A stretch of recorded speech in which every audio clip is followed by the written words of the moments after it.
जो दम भरते हैं कि वो सुथरी और साफ सरकार चलाते हैं, वो चुप्पी साध कर क्यों बैठे हैं? आज देश की जनता ये पूछ रही है कि प्रधानमंत्री ने देश की संसद में आश्वासन दिया था कि 100 दिन में महंगाई को कम करेंगे। फिर बार बार करीबन 17 से 18 बार प्रधानमंत्री के कार्यालय ने और कांग्रेस की सरकार ने पेट्रोल और डीजल के दाम क्यों बढ़ाए हैं? ये बात करीब 8 साल पुरानी है। तब केंद्र में मनमोहन सिंह की सरकार थी, विपक्ष में थी भारतीय जनता पार्टी। उस पार्टी के नेता तब पेट्रोल, डीजल और महंगाई पर ऐसे ऐसे वादे करते थे, इतनी बड़ी बड़ी बातें करते थे कि लगता था कि अगर ये सत्ता में हो तो अच्छे दिन तो आ ही जाएंगे। अब सुनिए क्या कहा था उस वक्त गुजरात के मुख्यमंत्री रहे नरेंद्र मोदी ने महंगाई को लेकर। भाइयों बहनों, अब तो 1 साल से महंगाई के विषय पर बोलना ही बंद कर दिया।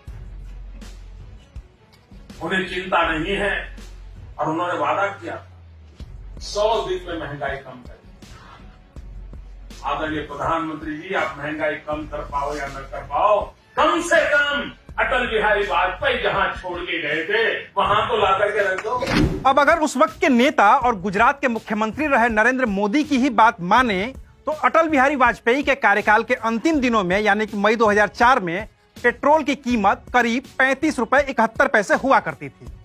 आज की तारीख में तो पूरी दुनिया को पता चल ही गया है कि भारत में पेट्रोल की कीमत 100 रुपए के पार चली गई है। खैर छोड़िए, बीजेपी के एक नेता ने तो सरकार को चैलेंज करते हुए यहां तक वादा कर दिया था कि वो तो दिल्ली में वाजपेयी सरकार से भी सस्ता पेट्रोल दे देंगे, यानी कि 35 रुपए से भी कम वो पेट्रोल दे देंगे। हम चैलेंज करते सरकार को कि पूरी तरह से रिफाइंड पेट्रोल दिल्ली में 34 रुपए से मिल सकता है, मुंबई में 36 रुपए से मिल सकता है, तो उसके दुगुने दाम क्यों है?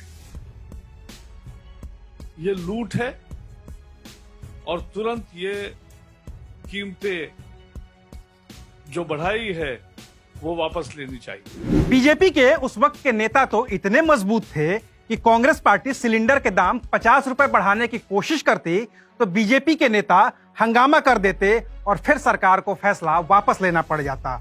बीजेपी के एक दिग्गज नेता शाहनवाज हुसैन ने एक प्रेस कॉन्फ्रेंस में खुद इस बात की तस्दीक की थी और कहा था कि अगर वापसी नहीं हुई तो संसद से सड़क तक आंदोलन कर देंगे।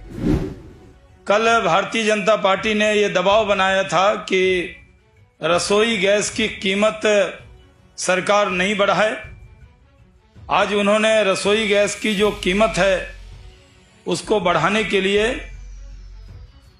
उनकी ग्रुप ऑफ मिनिस्टर्स की एम्पावर्ड जो मिनिस्टर्स की मीटिंग होनी थी उसको उन्होंने टाला है, लेकिन सरकार उसमें भी दाम बढ़ाने की योजना रखती। भारतीय जनता पार्टी सरकार को आगाह करती है कि पहले ही रसोई गैस के दाम उन्होंने 50 रुपए बढ़ाए थे, अब रसोई गैस के दाम को वो नहीं बढ़ाएं। अगर उन्होंने रसोई गैस के दाम बढ़ाए तो इससे संसद से सड़क तक हम इस मुद्दे को उठाएंगे और सरकार को मजबूर करेंगे। रही बात गुजरात के उस वक्त के मुख्यमंत्री नरेंद्र मोदी की, तो वो तो पेट्रोल और डीजल की कीमतों में बढ़ोतरी को सरकार की नाकामयाबी का जीता जागता सबूत मानते थे। साल का रिपोर्ट कार्ड के कुछ ही घंटों में उन्होंने देश में जिस प्रकार से पेट्रोल के दाम बढ़ा दिए, ये दिल्ली सरकार की शासन चलाने की नाकामयाबी का जीता जागता सबूत है। देश की जनता के अंदर भारी आक्रोश है और इसके कारण और भी चीजों पर बहुत बड़ा बोझ होने वाला है, सरकार पर भी बहुत बड़ा बोझ होने वाला है। मैं आशा करूंगा कि प्रधानमंत्री जी देश की स्थिति को गंभीरता से लें और पेट्रोल के दाम बढ़ाए हैं उसको वापस करें। अभी जिस एक्साइज ड्यूटी को बढ़ाने को लेकर लोग सरकार की आलोचना कर रहे हैं, विपक्ष आलोचना कर रहा है, ठीक ऐसे ही आलोचना 8 साल पहले बीजेपी भी किया करती थी और तब वो विपक्ष में हुआ करती थी।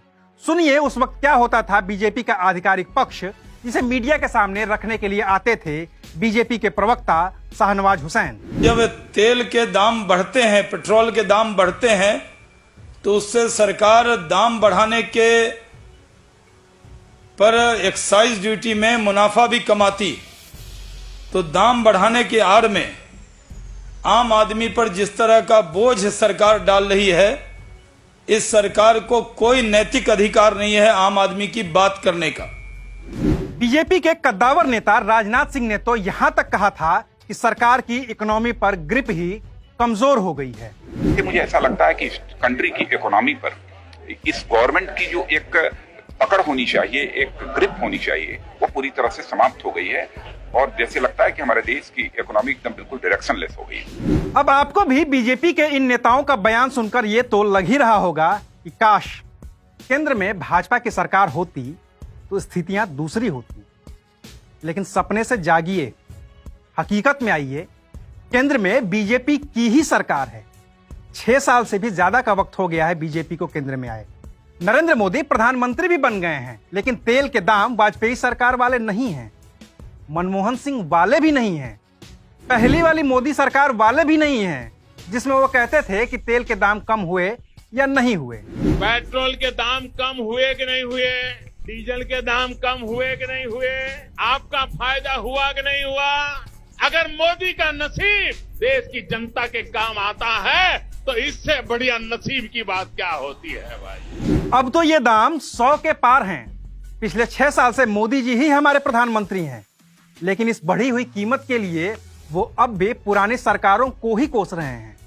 जरा सुनिए कि उन्होंने क्या कहा था। India imported over 85% of oil and 53% of gas to meet the domestic demand. Can a diverse and talented nation like ours be so energy important dependent? I do not want to criticize anyone, but I want to say, had we focused on these subjects much earlier, our middle class would not be burdened. और यही बोलकर मोदी जी हमेशा ही दिल जीत लेते हैं। वो सच बोलते तो हैं, लेकिन महाभारत के नरों व कुंजरों जैसी बात भी कर देते हैं कि जो बात उनको सूट नहीं करती है वो किसी को समझ ही ना आए, इसलिए वो बोली ही ना जाए। लेकिन हम समझाते हैं। प्रधानमंत्री कह रहे हैं कि हमने पिछले साल 85% तेल आयात किया है, लेकिन वो तो हम हमेशा से करते आए हैं। अपने यहाँ कोई तेल के कुएं तो है नहीं कि गए और बाल्टी भरकर तेल निकाल लिया और फिर अपनी गाड़ी में डाल लिया। रही वो बात जो प्रधानमंत्री मोदी ने हमको नहीं बताई, तो वो ये है कि पिछली सरकार में जब मनमोहन सिंह अपने कार्यकाल के अंतिम दिनों में थे और फिर बाद में नरेंद्र मोदी प्रधानमंत्री बने थे, तो उस वक्त केंद्र सरकार पेट्रोल पर 9 रुपए 48 पैसे एक्साइज ड्यूटी लेती थी और डीजल पर 3 रुपए 56 पैसे। अब जब प्रधानमंत्री कह रहे हैं कि हमें 85% तेल आयात करना पड़ रहा है, तो सरकार पेट्रोल पर 32 रुपए 98 पैसे एक्साइज ले रही है, जबकि डीजल पर यह रेट 31 रुपए 83 पैसे प्रति लीटर है। अब जरा गुजरात के तत्कालीन मुख्यमंत्री नरेंद्र मोदी की बात फिर से याद करिए, जिसमें वो मनमोहन सरकार से मांग कर रहे थे कि वाजपेयी सरकार वाला रेट लागू किया जाए। आदरणीय प्रधानमंत्री जी, आप महंगाई कम कर पाओ या न कर पाओ, कम से कम अटल बिहारी वाजपेयी जहां छोड़ के गए थे वहां तो ला करके रख दो। और अब मोदी सरकार ने तो वाजपेयी सरकार के रेट के बराबर एक्साइज ड्यूटी वसूलनी शुरू कर दी है, तो दाम तो 100 के पार होंगे ही। बाकी जाते जाते बीजेपी का ये पुराना पोस्टर देख लीजिए जो आपको स्क्रीन पर नजर आ रहा होगा और जो उसने 2014 में चुनाव से ठीक पहले बनवाया था। बहुत हुई डीजल पेट्रोल पर महंगाई की मार, अब की बार मोदी सरकार। शुक्रिया, आप देख रहे थे अनकट।